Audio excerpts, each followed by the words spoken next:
The Israeli military dramatically struck back against its enemies in the Middle East today, launching missile strikes on a port in Yemen and the Iranian-backed Houthi rebels in the country.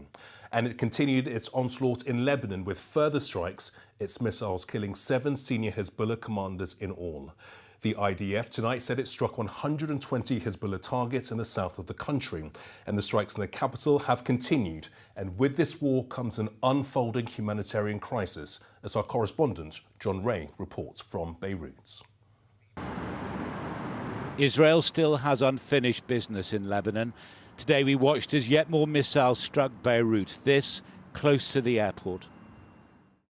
In southern Lebanon, a building falls after being hit. 24 reported dead. Inside, this man makes a frantic call for help. "I'm trapped with my brother," he says, "with my mother and father too."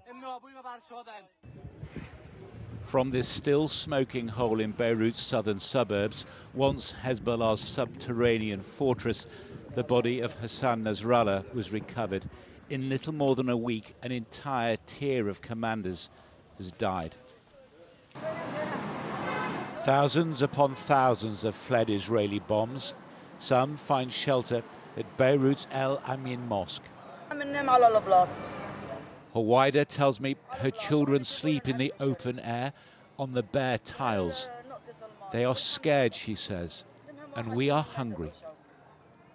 Not for the first time in their history, the people of Lebanon feel abandoned to their fate in a war beyond their control. What unites them is a fear that this is just the beginning. Fadwa mourns Hassan Nasrallah. He was our hero, she tells me. Why does America and Britain support Israel when they're killing us? In Tehran, home of Hezbollah's sponsors, Iranian lawmakers chanted "Death to Israel." They have vowed vengeance. But it is Israel's tanks that sit menacingly on Lebanon's borders, and it is Israel's enemies that are in disarray.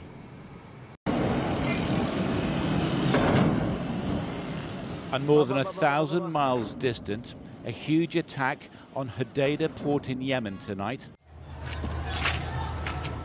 Home to another Iranian-backed militant group, the Houthis. Suddenly, there seem few limits on Israel's military ambitions. And John, this seems like another major escalation, the attack in Yemen. So what happens next? Yeah, that raid in Yemen was designed to send an obvious message to Iran: back off. But amid the many complex calculations going on in capitals across the region and beyond, there is one pertinent fact, and that is this: that Hezbollah missiles are still falling in northern Israel, which means that Israeli citizens cannot return to their homes there, which means that Israel cannot yet declare victory. It may well be there is now a short window of opportunity for a ceasefire deal to be agreed, though judging by the noises coming out of Lebanon and, of course, Tehran, that seems unlikely. It may be that the Israelis now are calculating that they have inflicted so much damage on Hezbollah that a land incursion into Lebanon would be more successful and less prone to risk than previous invasions this country have been. OK, John Ray in Beirut, many thanks indeed.